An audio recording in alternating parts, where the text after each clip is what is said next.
자, 이번에 우리 5회 한번 시작해 봅시다. 또 독서 질문으로 오세요. 자, 6페이지예요.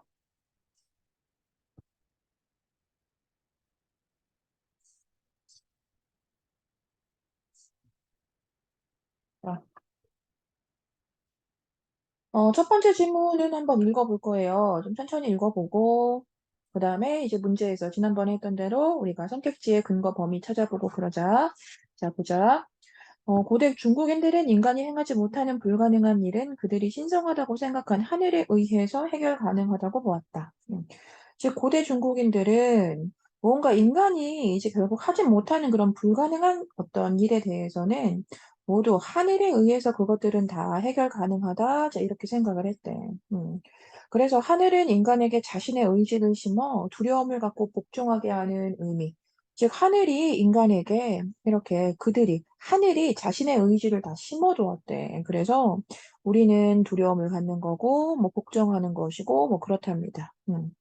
또, 게다가 인간의 모든 일을 다 책임지고 맡아서 처리를 한대요. 어디에서? 하늘에서.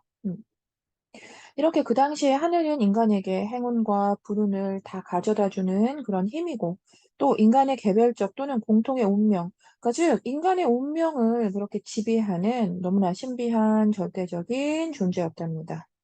자, 이러한 하늘에 대한 인식은 결과적으로 하늘을 권선징악의 주재자로 보기까지 했답니다. 그래서 이제 모든 새로운 왕조의 탄생이라든지 어떤 정치적 변화에까지도 모두 그것, 즉 하늘에 의해서 결정되는 것이다라고 그 당시 사람들은 믿었대요.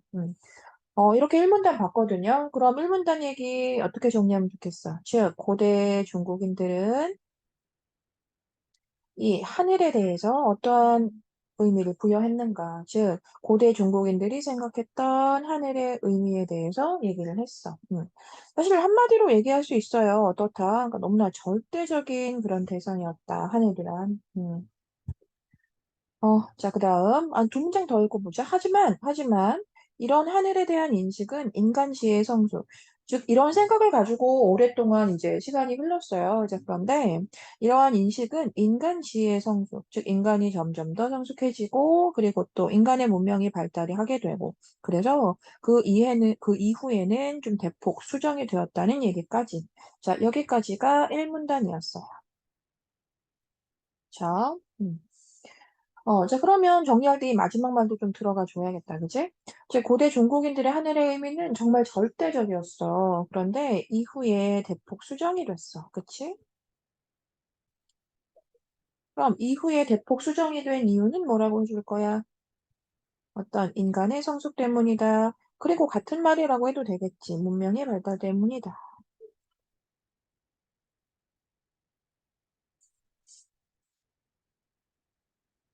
자, 그다음 사람 이름 나오네요. 자, 순자 체크해 놓고 자, 즉 순자의 하늘에 대한 주장은 그 당시까지 진행된 하늘의 논의와 엄격히 달랐대요. 그러니까 여기에서 그 순자라는 사람이 이제 하늘에 대한 주장을 하기 시작했는데 이거는 그 당시까지 진행된 하늘의 논의와 자, 그럼 이 지점은 무엇이어야 돼? 그 이전에 나왔던 어떤 이 절대적인 의미에 대한 거잖아, 그지? 이걸 그 당시까지 진행된 하늘의 논이다라고 얘기한 거잖아. 자, 그럼 이것과 엄격히 구분이 되는 내용이래. 또 아주 새롭게 변모시킨 너무나 획기적인 사건이래. 즉, 순자라는 분이 이제 하늘에 대한 새로운 주장을 했는데 그건 이전과 너무나 달랐고 너무나 획기적인 내용이었대요. 자, 그럼 이제 너무나 다른 의미가 나오기 시작하게 되는 거죠. 자, 즉, 순자는 하늘을 무엇으로만 본다? 자연현상으로만 보았다. 그가 생각하는 하늘은 이제 뭐 다 읽지 않겠지만, 이제 뭐 별이나 해, 달, 사계절, 추위, 이런 모든, 하늘은 이제 모든 이런 자연현상이라고 생각을 했대요. 자, 그래서 하늘은 사람을 가난하게 하지도, 병들게 하지도, 재앙을 내리거나 막 부자를 만들거나 막 이렇게 하지 않았답니다. 자, 그래서 전부 다 이 내용 어디까지 볼까? 한 여기까지? 자, 전부 다. 여기까지 보자면 그 이전과는 다른 내용. 고대 중국인들이 생각했던 그런 하늘의 의미와는 너무나 다른, 즉, 절대적인 의미로 더 이상은 여기지 않았다. 순자는 그와는 다른 생각을 했다. 절대적인 의미로 받아들이지 않았다. 자, 그저 사람에게, 모든 치세든 난세든 원인은 사람에게 있는 것이 하늘하고는 무관하다라고 생각했고요. 뭐 재앙이나 복 이런 것도 모두 그저 자신에게 있는, 인간에게 있는 거지 그 원인을 하늘에서 찾거나 그러지 않았답니다. 자, 이렇게 해서 지금 우리 이 문단 봤는데 그 이 문단의 내용 너무나 중요하게 뭐 정리는 하지 않겠지만 이 순자의 이론이었죠. 그 이전과는 다른 이 순자의 이론, 주장이 제시가 되었습니다. 절대적인 의미 아니다. 그저 자연현상일 뿐이었다. 그다음 자, 하늘은 그 자체의 운행 법칙을 따로 갖고 있어서 인간의 길과 다르다. 그러니까 이게 무슨 얘기예요? 그럼 순자의 이론을 그냥 그대로 또 이어서 설명해 주고 있는 거잖아. 그지? 하늘이라는 건 인간과 다른 것이다. 인간의 길과는 다르다. 천체의 운행은 그저 정규 궤도에 따르는 것뿐이다. 그저 이 자연현상, 즉 하늘이라는 거는 자기 나름의 길이 있는 것뿐이다. 라고 해서 그 전에 나타났던 이 전 문단의 내용을 또 구체화시켜서 이어가고 있는 겁니다. 그죠? 자, 그래서, 여기서부터 볼게요. 뭐, 때로는, 하지만, 뭔가 괴이한 일이 일어날 때도 있어요. 그쵸? 괴이한 일이 뭐, 출현할 수는 있는 거다. 그런데 이런 것이 무슨 기룡하고 연결지어서 해석이 되면 안 된다. 그저 하늘은 아무 이야기도 하지 않는데 사람들이 그저 그와 관련된 이야기를 만들어내는 것뿐이다. 그러니까 자꾸 하늘의 뜻을 찾으려고 할 필요가 없다. 라고 한 것. 이게 바로 불구지천이었습니다. 자, 이렇게 해서 이제 좀 빠르게 선문단 봤는데요. 그 선문단의 내용도 그 이전과는 같았어요. 다만, 이제 이 불구지천이라는 키워드가 하나 나왔다는 거. 즉, 이와 같은 순자의 이론을 불구지천이라고 했구나.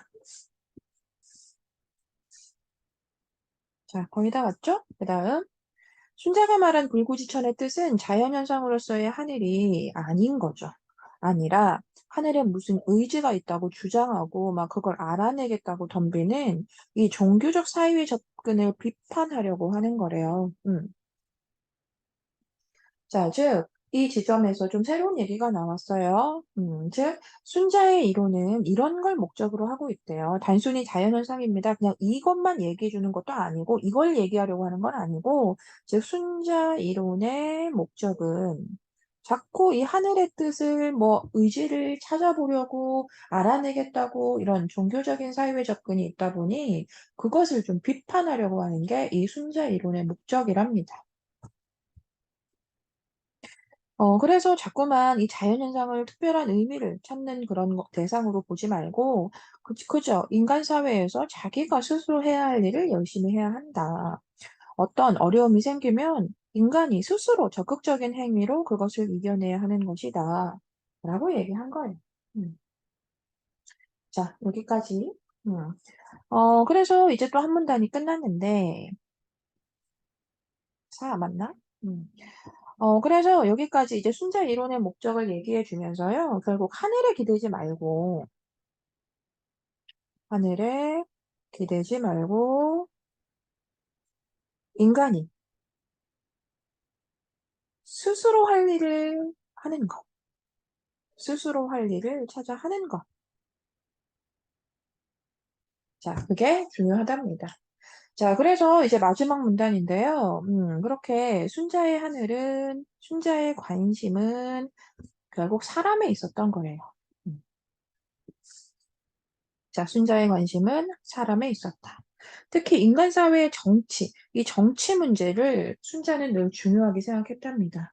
하늘은 만물을 낳을 수 있지만 만물을 변별할 수는 없다라고 말했대요. 그래서 이것은 결국 인간도 하늘이 낳은 존재인 건 맞지. 자, 그렇지만 그렇게 낳았을 뿐 인간을 다스리려고 하는 어떤 뜻이 있거나 의지가 있거나 그렇지는 않답니다. 그저 만물을 생성해내는 자연일 뿐이다. 라고 결국 마지막까지 이 순자 이론을 또 설명해주고 끝났네요. 자, 선택지 보자. 이렇게 다 읽고 나서 16번 문제에 그럼 이 글은 어떠한 방식으로 전개가 됐다고 해야 하니? 라고 물었어. 선택지 1번에 특정 대상에 대한 새로운 관점을 제시하고 그 관점에 대한 내용을 정말 구체적으로 쭉 풀어갔다. 어때? 그냥 맞는 말이에요. 특정 대상에 대한, 여기서 특정 대상이라고 하면 뭐야? 결국 하늘이의 의미잖아요. 즉, 하늘이란 그 이전에는 어떻게 받아들였는데 그것과 너무나 다른 새로운 관점이 이제 순자의 주장으로 드러났고 그것에 대한 내용을 정말 구체화해서 쭉 전개를 했잖아요. 아시겠죠? 남은 선택지들은 뭐 근거 범위를 찾을 수 있는 부분들이 아니니까 넘어갈 거고요. 우리 17번 문제부터는 근거 범위 찾아볼 거예요. 자, 보자. 그 A에 드러나는 하늘에 대한 고대 중국인들의 인식으로 틀린 거. 자, 일단 전부 다 채점도 해봤고 할 테니 답은 다 지금 체크가 되어 있을 거예요. 그쵸? 선생님이랑 이제 범위 찾는 연습만 하자. 자, 일단 1번에 인간에게 자신의 의식을 심어 인간이 두려움을 갖고 복종해야 하는 존재로 인식했다. 맞는 말이죠. 그죠? 하늘은 이랬다. 라는 거. 근거 범위 찾아서 너희들도 체크해 보세요. 네?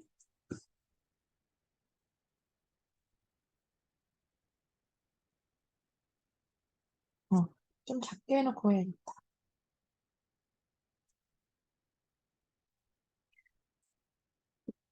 여기 있네요. 즉, 하늘은 인간에게 자신의 의지를 심어 두려움을 갖고 복종하게 하는 의미가 있었다. 라고 해서 이 지점이, 자, 이 지점이 17번의 1번. 그치? 자, 그 다음 2번. 인간 왕조의 탄생이나 정치적 변천과는 무관한 존재로, 이거 아니죠. 답이죠. 그죠? 자, A에 드러난 그 하늘에 대한 생각은 고대 중국인들의 생각이니까 일단 아니라는 건 알 겁니다. 그죠? 인간 왕조의 탄생, 정치적 변천과 너무나 관련 있는 것으로 보았잖아.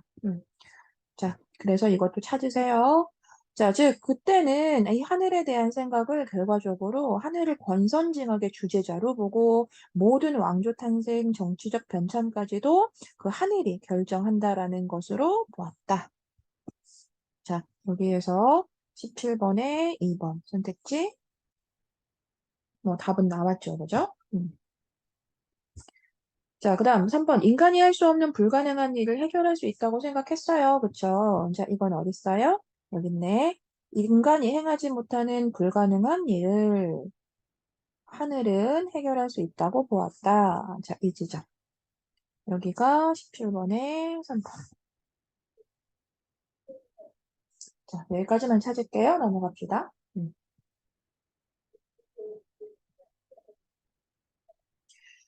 자, 18번에 이 불구지천에 대한 설명으로 적절한 것. 자, 이것도 이제 근거 범위 찾아볼게요. 자, 기억. 맞는 말이었지, 그지? 자, 재앙이 닥쳤을 때 하늘의 기대기보다 인간들의 의지를 더 중시했다. 어디라고 얘기하면 좋을까? 우리 사문단으로 올까요? 자, 사문단에, 음, 이 정도 보자. 즉, 사람들은 자연 현상에 대해 의미 부여하면 안 되고, 즉, 인간 사회에서 스스로 해야 할 일 열심히 해야 하는 거다. 그러니까 재앙이 닥치면 기도만 할 게 아니라 적극적인 행위로 그거를 이겨내야 하는 것이다. 그러니까 기억처럼 재앙이 닥치면 기대지 말고 인간들이 의지를 갖는 게 중요하다.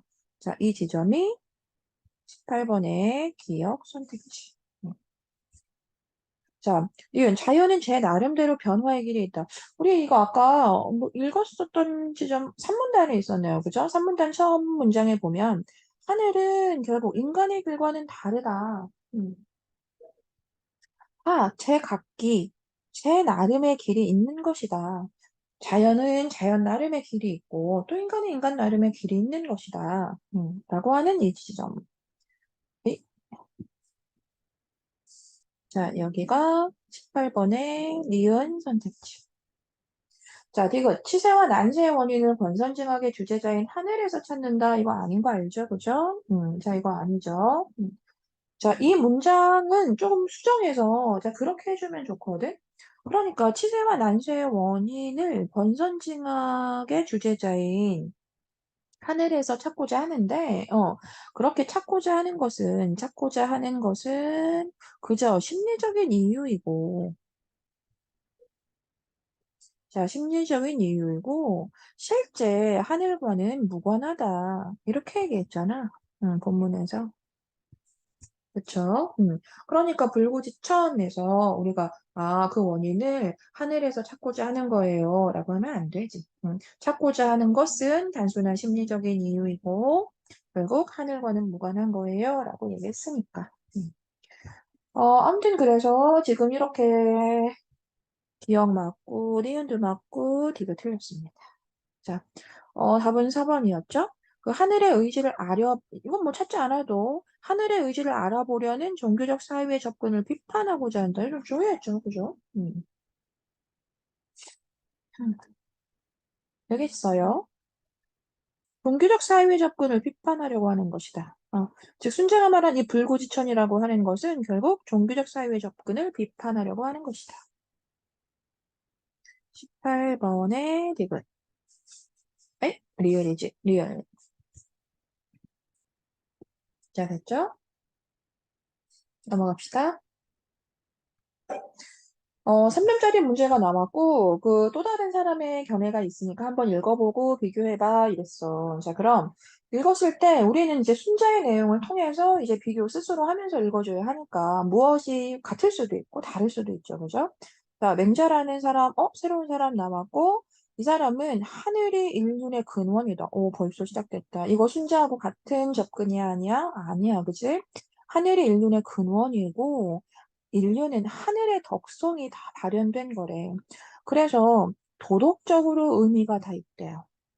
그러니까 이 하늘의 덕성을 다 받아서 사람들은 그것을 자기 걸로 삼고 그것을 자꾸 수양하고 뭐 나아가야 한답니다. 자, 그러니까 이 19번 문제에서 새로 나온 이 맹자의 이야기는 오히려 우리가 알고 있는 그 내용과 연결하자면 오히려 어디와 가까워? 고대 중국입니다. 고대 중국인의 사고방식과 가깝다라고 해야 하잖아.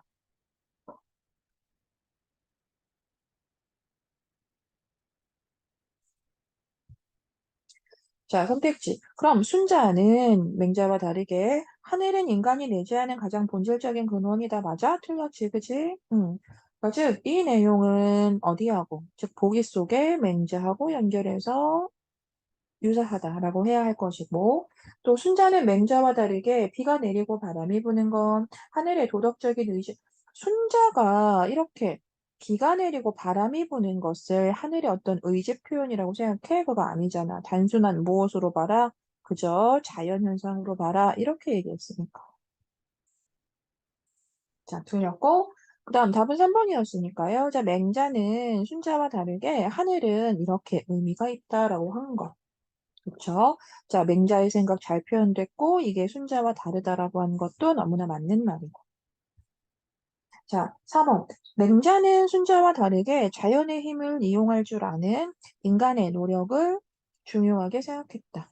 자연의 힘을 이용할 줄 아는 그 인간의 노력이 필요하다? 아니었죠. 인간 중심으로 인간이 이제 자연에 이렇게 이겨내기 위한 어떤 주체적인 능동적인 노력이 필요하다. 이렇게 얘기하는 건 순자였잖아. 단순히 자연을 자연으로 이해하고 그것이 어떤 재해로 우리 인간에게 다가왔을 때는 그걸 이겨내려고 그저 의지를 가지고 주체적으로 노력해야 하는 게 인간의, 자, 이건 오히려 자연의 힘을 이용한다라는 말은 마음에 들지 않지만 어떤 인간의 주체적인 능동적인 노력이 필요한 거다, 중요한 거다라고 하는 건 순자와 가까운 이야기니까 어쨌든 맹장 틀리고, 자, 순자와 영자 이거 묶어가지고 인간이 하늘의 덕성을 본받아야 한다 틀렸잖아, 그지?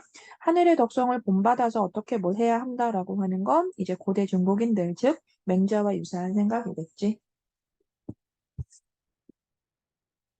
끝인가? 끝이네요. 자, 그 다음 질문으로 오세요. 그 다음 독서 질문으로 가자.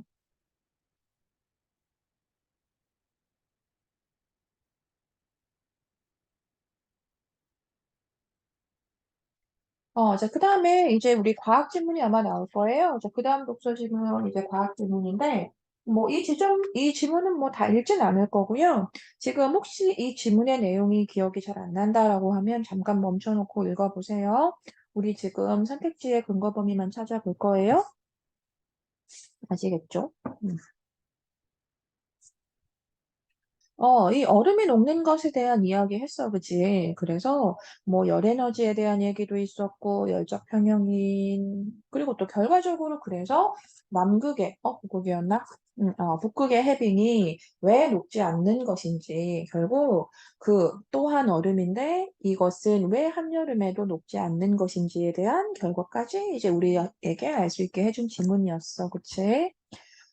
자, 그랬을 때 27번은 뭐 1번이고요. 넘어갈게요. 근거 범위를 찾을 수 있는 건 아니죠. 전반적인 내용이었습니다. 자, 28번. 자, 일단 북극 해빙의 면적은 부피에 반비례한다. 어때? 자, 이건 뭐 답이었어요. 그죠? 북극 해빙의 면적은 부피에, 아이고, 이 지문 조금 어렵게 느꼈을 수도 있거든요. 그런데 선택지 어때요? 선택지는 어렵진 않았죠? 부피에 반비례한다 이러면 어떡해? 면적이 크면 부피는 그것에 비례한다라고 해줘야지. 어, 그래도 남은 것들 좀 찾아볼게요. 몇 개는. 자, 열 에너지는 온도가 높은 곳에서 낮은 곳으로 이동한다. 맞습니다. 자, 어디에 있다고 할 거야? 이 문단에 있다고 해야겠다. 그지? 자, 문단 체크만 하고 갑시다, 일단.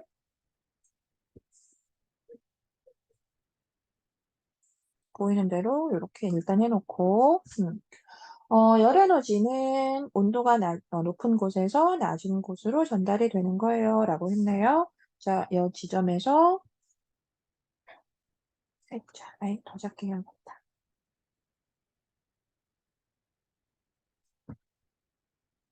자, 여기에서 이제 28번에 2번 선택지 근거 범위가 나오고.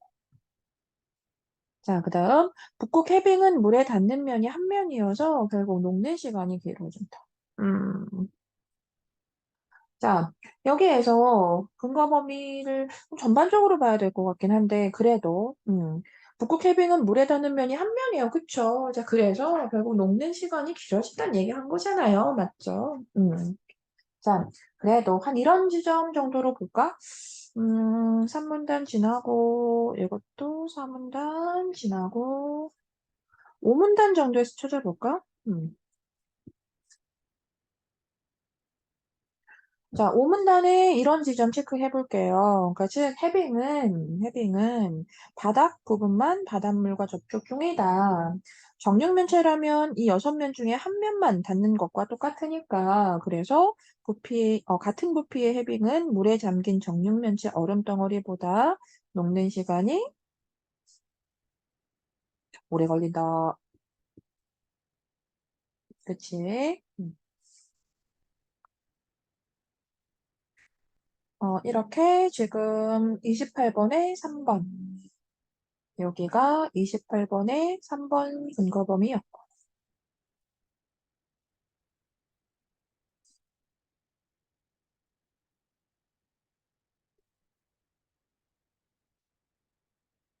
자, 남은 건 넘어갈게요. 근거범위 찾지 않고. 자, 29번 갑시다. 자, 29번에 지금 보기가 나왔어. 자, 윗글을 바탕으로 보기를 추론한 내용 중에 가장 적절한 거 뭐냐? 지금 시우는 그래서 얼마 전에 다녀온 석빙고를 떠올린 다음에 한여름에 석빙고의 정육면체 얼음들을 그럼 얼음들을 정육면체 얼음들을 녹지 않게 하기 위한 가장 좋은 방법이 뭘까? 이랬어. 자, 이것에 대한 대답은 우리가 해줄 수가 있거든. 어떻게 하면 좋겠어? 접촉하는 면을 최소화해라 이러면 되겠다, 그지? 자, 그래서 답은 그 정육면체의 한 덩어리로 만들어라. 그 정육면체 얼음들을 다 각각 넣지 말고 그것을 한 덩어리로 만들어서 결국은 접촉하는 면을 최소화해라. 라고 우리가 얘기해 줄 수 있잖아. 그치? 지문에 비해서 문제가 조금 쉬웠죠. 그죠? 자, 30번 보세요. 지금 이렇게 그림이 나왔어. 그런데 이것도 지문 속에서 이걸 굉장히 구체적으로 설명해 주었기 때문에 뭐 아주 어렵진 않을 거예요. 아예 지문 속에 한 면이 2cm였던 요 녀석이 아예 풀어져 나왔었거든요. 문장으로 쭉 나왔었습니다. 그리고 이렇게 니은처럼 그 한 면이 위에 떠 있는 충분히 우리 지문 속의 내용이 그 잠겨 있는 그 정육면체의 얼음은 어떤데, 그래서 그것을 통해서 결국 이 한 면만 이렇게 닿아서 물 위에 떠 있는 해빙을 연결해서 풀어준 거잖아. 그러니까 이제 기억은 이제 물 안에 잠겨 있는 이제 그런 얼음으로, 그리고 니은은 이제 한 면만 이렇게 물에 닿고 떠 있는 것으로 이해해 주면 돼. 자, 약간의 산수가 좀 들어가긴 합니다만, 뭐 그 부분은 어렵지 않았을 것 같고요. 그래서 일단 지문 속에 나와 있는 거로만 보자면 이렇게 기억, 완전히 잠긴 그 한 면이 2cm였던 요 녀석은 그럼 완전히 녹는 데 걸리는 시간 어떻다고 얘기했어? 자, 이거 완전히 녹는 시간 어떻다? 4시간이다. 이렇게 얘기하지 않았어? 그치? 자, 그 상태에서 이제 약간의 산수해 주시면 됩니다. 자, 기억과 니은의 면적. 자, 다른 거 다 떠나서 그냥 면적 차이만 얘기했어. 자, 기억과 니은의 면적은 9배 차이 난다. 맞아. 그지? 자, 그냥 다른 거 다 고려하지 않고 또 부피만 물었어. 이게 국어인가 싶다. 그지? 자, 기억과 니은의 부피는 27배 차이 난다. 자, 설명 안 해도 맞는 거 알 것이고. 자, 기억을 6시간 후에 관찰하면 완전히 녹아있을 것이다. 그렇지. 지문 속에서 이 얼음은 물 속에서 완전히 녹는 시간 4시간이라고 했거든. 그리고 지문 속에 수온도 3도로요. 일정한 지문 속에 있는 것도 2cm짜리 이런 얼음이었고, 그 또한 이 물의 온도도 3도로 설정해서 막 얘기해주지 않았나? 똑같으니까. 그래서 기억을 6시간 후에 관찰하면 완전히 녹아 있겠지. 완전히 녹는 시간 4시간이라고 얘기했으니까. 자, 그럼 기억을 니은처럼 물에 띄우면 이렇게 했어. 이 4시간에 이제 완전히 녹는 시간으로 지금 우리는 설정을 해놓았는데, 기억을 니은처럼 물에 띄우면 이라고 했어. 그럼 결국 한 면만 닿게 되는 거잖아. 한 면만 닿는다면, 자, 한 면만 닿는다면, 그렇다면 완전히 녹는 시간은 얼마나 걸릴까? 인데, 이거 어떻게 해줬어야 해? 그냥 그대로 6배 곱해줘야 하잖아. 그치? 자, 그래서 이제 24시간이 걸립니다. 라고 해야겠지. 음. 그래서 5번처럼 니은을 한 변이 3cm인 그 정육면체 얼음 8개로 쪼갰다. 그러면 완전히 녹는 시간 6시간이다 라고 해야 하는데 맞는 얘기인 게 결국은 아무리 뭐 8개로 쪼갠다고 해도 결국 한 변이 3cm인 정육면체가 얼마나 녹는 데 걸리는 시간은 얼마인가를 묻는 것과 똑같잖아. 그게 결국 얼음 속에 8개가 있던 뭐 아니던 더 적은 개수가 있던 좀 더 많은 개수가 있던 결국 녹는 건 녹는 것은 영향을 주지 못하지. 그러니 한 변이 3cm인 정육면체가 완전히 녹는 데 걸리는 시간은 얼마인가를 물은 거니까. 그대로 2cm가 4시간이었기 때문에 3cm는 6시간이다라는 그 결론이 어렵지는 않을 거예요. 오히려 31번 문제가 조금 어렵다고 느꼈을 수도 있을 것 같아요. 선생님 볼 때. 자, 추론 문제이다 보니까 좀 읽어봅시다. 지금 일반적으로 동물이 생산하는 열 에너지는 동물의 무게와 부피에 비례한다. 아, 그렇구나. 근데 사실 우리가 아는 얘기죠. 코끼리는 무게와 부피가 육상 동물 중에 가장 크대요. 그럼 일단 우리가 여기에서 무슨 생각을 할 수 있냐면, 아, 그렇구나. 그럼 생산을 해내는 그 열 에너지도 굉장히 크겠구나. 그냥 이거죠. 즉, 생산하는 열 에너지가 크다. 그래서 코끼리는 때때로 커다란 귀를 흔들어 부채질을 해야 체온을 일정하게 유지할 수 있대. 아, 그러니까 결국 이 생산하는 그 열 에너지가 크기 때문에 이 체온 유지가 힘들겠네, 그지? 그래서 체온을 유지하기 위해서는 당연히 열 에너지를 많이 소비해 주어야 합니다. 열 에너지 소비가 커야 합니다. 음. 자, 그래서 자, 이렇게 뭐 귀를 막 흔들기도 하고 그래서 체온을 일정하게 유지하려고 노력한대요.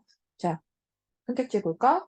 그럼 코끼리는 외부 기온이 체온보다 만약에 높아지면 자, 만약에 외부 기온까지 더 높아가지고 그것의 영향을 또 받아요. 가뜩이나 생산해내는 그 열 에너지가 많은데 외부 기온도 높아서 이렇게 그것이 체온에 막 영향을 준다고 생각해 보세요. 자, 그렇다면 체온을 유지하기가 쉬워요? 아니죠. 더 어렵겠죠. 더 어려울 것이다. 자, 그 다음, 코끼리는 다른 육상동물에 비해서 몸에서 만들어내는 열 에너지가 아니잖아. 열 에너지가 상당히 클 것입니다. 높을 것입니다. 라고 해줘야지. 자, 그 다음, 더운 지역에 사는 코끼리는 다른 지역에 사는 코끼리보다 귀의 면적이 작을 것이다. 귀의 면적이 작을 것이다. 더운 지역에 사는 코끼리라면 오히려 또 이렇게 열 에너지 소비가 더 커야 하기 때문에 다른 지역에 사는 코끼리보다 귀의 면적은 사실 더 커야겠죠.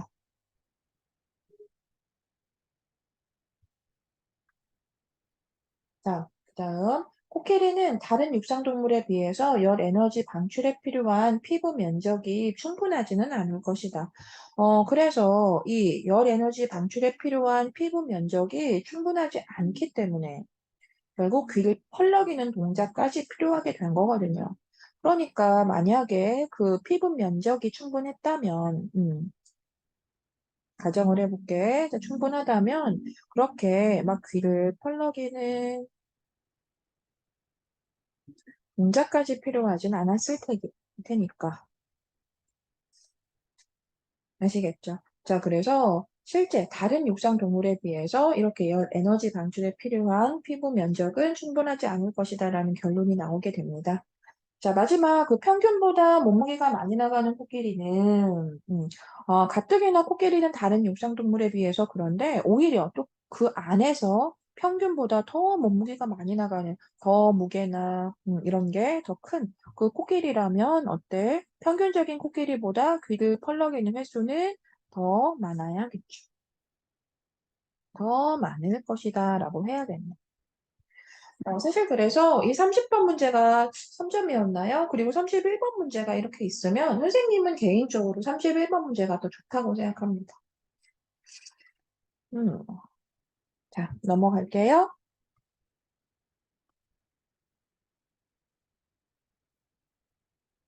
자, 법지문으로 오세요.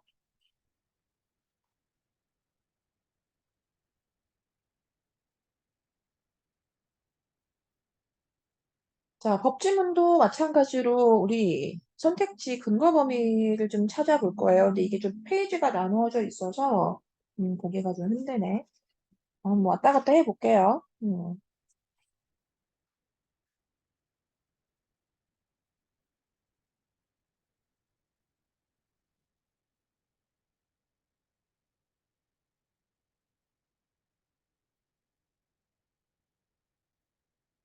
어,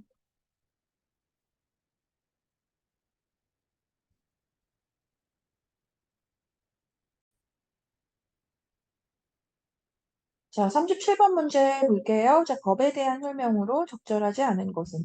지금 선생님은 지문을 일단 보여줄게요. 우리 문제는 다 각자 보고 있을 테니까 너희들은 왔다 갔다 해보고요. 선생님은 이렇게 지문 볼게요. 네, 그쵸? 자, 다시. 일단 답은 나와 있으니까 자, 근거 범위 찾아봅시다. 자, 문제가 발생하는 것을 예방하기 위해서 사회 구성원의 의사를 반영하여 만드는 게 법이다. 자, 이거 맞는 말이었잖아. 그치? 자, 어디 찾아주면 좋아? 이 선택지의 근거 범위 참 찾기는 수월하거든요. 이 지점이네요. 문제가 발생하는 것을 예방하거나 문제를 원만히 해결하려고 규칙을 만든다. 라고 되어 있죠. 자, 이 지점이 37번, 1번의 근거 범위다. 라고 해주면 되고. 자, 그 다음 2번 읽어보자. 권력자의 권력 행사를 제한하여 국민들의 자유와 권리를 지키는 역할을 한다. 어때? 맞는 말이야. 그치? 어디 찾을까? 여기 찾을게요. 음. 만약에 법이 없다면 권력자나 국가기관이 멋대로 권력을 휘두를 수도 있을 거다라고 했거든. 그러니까 그들의 권력자의 권력 행사를 좀 제한해서 이 국민들의 그 위에 나와 있지만 국민들의 자유와 권리를 보호하는 거다라고 연결해서 표현해 주는 것도 괜찮잖아. 자, 여기가 37번의 2번 근거 범위고 자, 3번 읽어보자. 자, 3번은 법의 간섭이 지나치게 커지면 개인이 삶을 평온하게 유지하기 힘들 거다라고 했는데, 자, 이것도 어때? 그 다음 줄에 아마 나와 있을 거야. 법은 최소한의 간섭만 하는 거다. 개인이 처리해도 되는 것까지 모두 법이 간섭하면 사람들은 평온하게 살기는 좀 힘들어라고 했지. 그래서 이 지점에서 또 37번, 3번 근거 범위 얘기할 수 있고. 자, 그다음 다른 사람들이 행동을 평가하고 그 변화를 확인할 수 있어야 하는 거라 결과를 중시한다라고 했거든. 음, 그 위에 이 지점 볼까? 일단 법은 특징이 있는데 법은 행동의 결과를 중시해. 왜? 다른 사람이 행동을 평가해 보고 또 그 변화도 확인할 수 있어야 하기 때문이야 라고. 자, 그대로 나와 있네. 자, 37번에 4번 근거 범위였어. 자, 그래서 5번 같은 경우 틀렸잖아요. 그쵸? 목적이 공익과 무관하더라도 사회 구성원의 동의가 있으면 강제성이 발휘될 수 있어. 자, 틀렸는데 이 지점이잖아. 색깔 잠깐 바꿔서. 자, 강제성이라는 건 공공의 이익을 실현하기 위해서 사회 구성원들이 동의할 때만 발휘될 수 있다. 자, 보이죠? 즉, 사회 구성원들이 전부 합의하에 만들어지는 것이고 강제성을 가진 거 법이야. 그런데 이 강제성이라는 건 공공의 이익을 실현해야 하기 위해, 즉, 공공의 이익을 실현하기 위해서. 그래서 사회 구성원들이 모두 동의할 때, 그럴 때 발휘되는 거다라고 했으니까. 자, 그래서 여기가 37번에 5번 근거 범위가 될 것이고, 그래서 틀렸지. 음.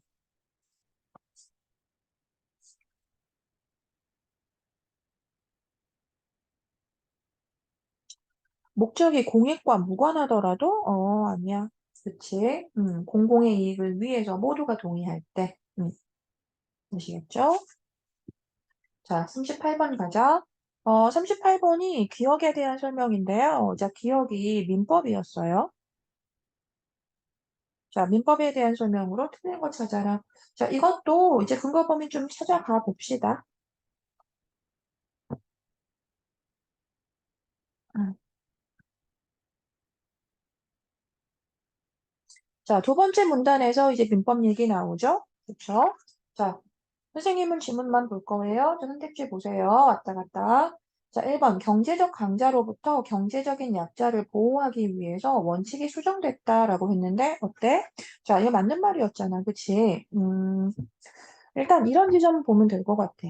이게 경제적인 강자가 여기 있다. 색깔.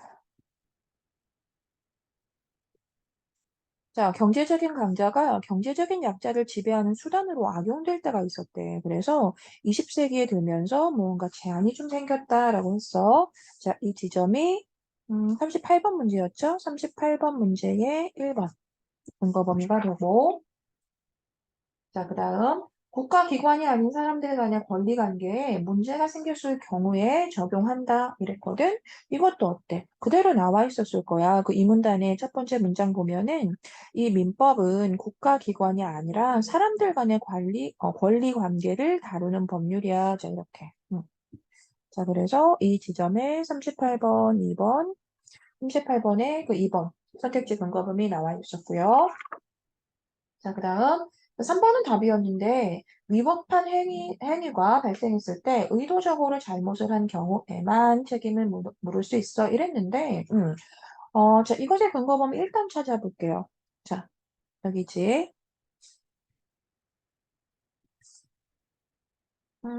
여기. 즉 다른 사람에게 끼친 손해는 그 행위가 위법이고 동시에 고의나 과실에 의한 경우에 책임을 진다. 자, 이렇게.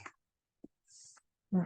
자, 일단은 그 행위가 위법이어야 하고요. 동시에 고의이기도 하고, 그 다음에 또 과실인 경우에도 책임을 진다. 자, 이렇게 했거든. 그래서 이 지점이 38번 문제, 지금 한 번의 근거 범위. 그래서 틀렸죠. 그죠? 4번도 볼 건데, 이제, 가볼까?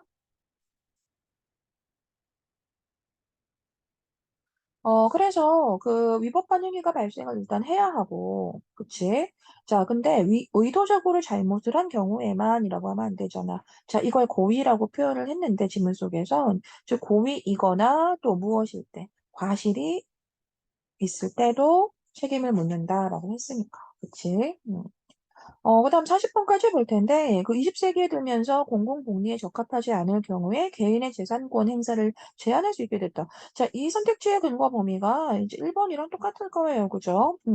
경제적인 강자로부터 경제적인 약자를 보호하려고 원칙이 수정이 됐고, 자, 그게 이거다. 자, 그게. 지금 1번, 4번으로 좀 나누어져서 선택지가 나온 거지. 그다음 5번에 이제 이렇게 개인이 재산을 사용하는 것에 대해 국가나 타인이 간섭하지 못한다는 원칙이 근대 사회에 형성이 됐다 이랬는데 뭐 짧아서 놓쳤을 수도 있는데요. 나와 있었습니다. 자, 이 원칙은 근대 사회에 형성이 된 거다. 맞는 말이야. 음, 자, 그래도 깔끔한 마무리를 위해서 찾아가 볼까? 여긴데요. 자, 근대 사회에서 형성된 민법의 원칙은 오늘날까지도 그렇게 중요해. 자, 근대 사회에서 형성된 민법의 원칙이라고 되어 있죠. 자, 여기가 38번에 5번 근거법. 알겠죠? 넘어갑시다. 자, 39번. 자, 니은과 관련 있는 말로. 자, 일단 이건 선생님 지문 가지 않더라도요. 그냥 간단하게 한번 볼게요. 그 니은이 이거였습니다. 죄형법정주의. 자, 이렇게. 자, 그러면 이 조양법정주의라고 하는 게 그 이어서 설명이 되었는데, 이건 뭐라고 간단하게 되어 있었냐면, 그 위법행위와 이 형법이라는 거는 이렇게 조양법정주의를 일단은 중심으로 놓고 있기 때문에, 자, 그것은 이 위법행위와 처벌을 미리 정해둔다는 거예요. 처벌을 미리 정하다. 이렇게 되는 거지, 그지? 미리 정해두다. 에이, 너무 옆으로 갔다. 자, 미리 정해둔다. 거거든. 자, 그러면 말 바꿔서 만약에 정해두지 않으면 그렇게 이 형법이라는 것을 미리 정해두지 않으면 위법도 처벌도 없는 거죠. 네, 아시겠어요? 자, 그래서 같은 말 답은 4번입니다.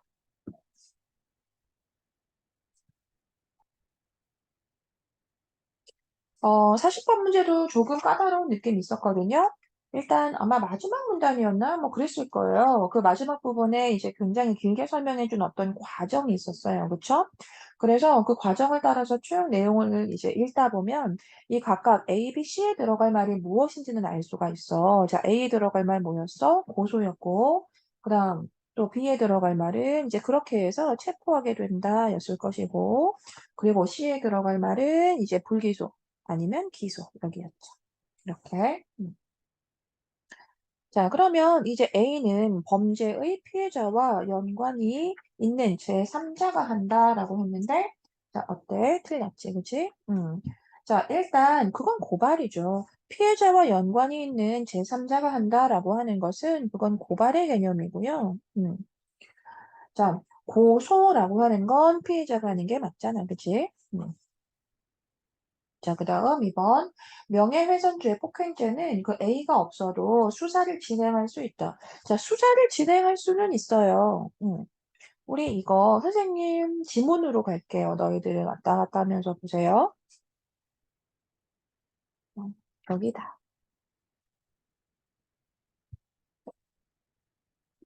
자, 온 김에 다시 한번 찾아볼까? 처음부터.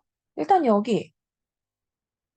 고소는 피해자가 하는 것이고, 고발은 제3자가 하는 것이다. 라고 되어 있었어. 자, 이게 40번의 1번. 근거 범위였고, 그 다음에 좀 전에 읽었던 거 2번 다시 보면 이 명예훼손죄, 폭행죄는 이 고소가 없어도 수사를 진행할 수 있다라고 하는 거 어디로 보냐면 이 지점이야. 명예훼손, 다시. 자, 명예훼손죄, 폭행죄는 수사를 진행했다 하더라도 원치 않으면 처벌이 안 된다. 자, 알겠어? 무슨 말인지? 그러니까 수사 진행은 되잖아요. 자, 수사는 진행할 수 있지. 다만 피해자가 원하지 않으면 뭐가 안 된다? 처벌이 안 된다라고 해야 하잖아. 그러니까 수사는 진행할 수 있다. 선택지, 2번 선택지의 내용이 그거였지? 수사를 진행할 수 있다. 아시겠죠? 자, 그래서 여기가 40번에 2번 근거 범위였고요. 잠깐. 그럼 답이네요? 저 답이었죠? 3번 볼게요. 범죄를 실행 중인 범인을 즉 체포했으면 48시간 이내에 구속영장을 발부받아야 한다라고 했는데 법치문은 굉장히 디테일하게 잘 봐줘야 돼요. 자, 즉 범죄를 실행 중인 그러한 범인을 만약에 체포했어. 그럼 48시간 이내에 구속영장을 발부받아야 하는 것이 아니라 신청해야 한다라고 되어 있었잖아. 자, 여기 보이죠? 일단 의심할 만한 이유가 있으면 체포에 구속할 수는 있어. 그런 다음에 범죄를 실행 중인 경우라면 구속영장 없이도 일단 체포가 가능한데 이 경우에는 48시간 이내에 구속영장을 신청해야 한다라고 되어 있잖아. 자, 그런 다음에 일단 48시간 이내에 구속영장을 신청해야 하는 것이고 그 이후에 또 법원에서 또 이틀 이내에 그 구속영장의 발부 여부를 결정해서 발부할 건지 말지를 이제 결정해서 해야겠지. 아시겠죠? 그래서 이 지점에서 이 40번에 3번 증거 범위가 나오는 거야. 자, 그 다음 4번. 범죄 혐의가 인정될 경우 반드시 기소를 해야 한다라고 했는데, 자, 이것도 한번 찾아볼까? 몇 줄 내려오면 바로 있습니다.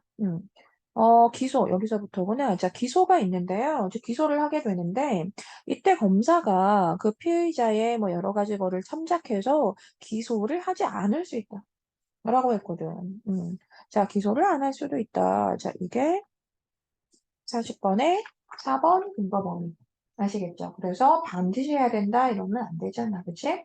마지막 재판에서 심리를 담당하는 주체가 그렇게 기소 여부를 결정한다라고 했는데 그냥 마지막 내용인데요. 이렇게 기소로 재판 절차가 시작이 되면 법원에서 사건 심리를 하게 되고 그렇게 이제 내용을 보고 유죄를 선고하게 되는 거다. 이렇게 얘기했으니까.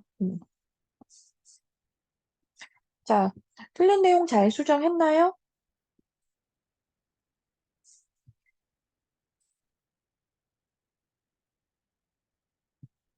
발부받아야 한다? 아니지. 어떻게 해야 해? 신청해야 한다라고 해야 하지.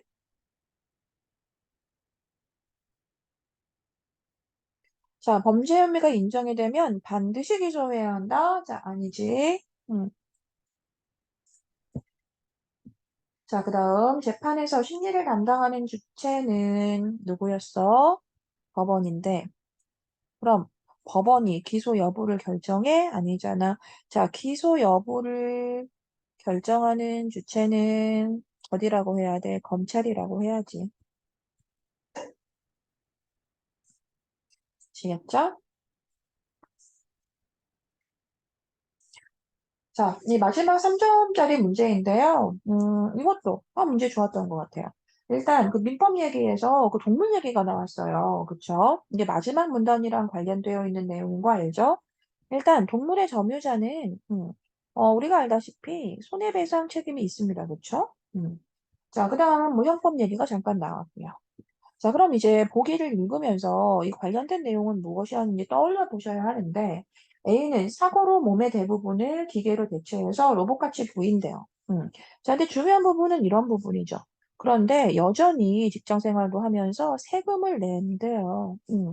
자, 그러니까 A는 뭐 로봇처럼 보인다라고 되어 있지만, 결국은 그의 의무를 또 그의 책임을 다하고 있기 때문에 결국 권리를 보장받겠네요. 그쵸? 자, 그 다음에 B는 C가 구입한 로봇. 자, 겉은 완전 인간하고 비슷하대요. 자, 그런데 그냥, 뭐, 인간은 아니죠. 그죠? 로봇입니다. 자, 그런데 이제 B는 C가 구입한이라고 해서 이 C를 우린 뭐라고 표현해줘야 해? 점유자라고 표현해줘야 하네. B의 점유자. 자, 그 상태에서 A와 B가 사람을 만약에 때려 다치게 했다면, 자, 이것이 지금 전제였습니다. 자, 그럼 선택지 1번. 자, 민법에 따르면 결국 B는 동물과 같은 물건이니까 책임이 없다. 즉, B 자체는 책임이 없죠. 맞죠? 자, B는 물건이라고 해줘야 하는 거 맞고, 그러니까 B에게는 책임이 없죠. 자, 그래서 2번처럼 이제 그것을 유추 적용했을 때 B의 점유자인 C한테 책임을 물어야 한다라고 해야겠죠. 맞죠? 자, 그 다음 3번.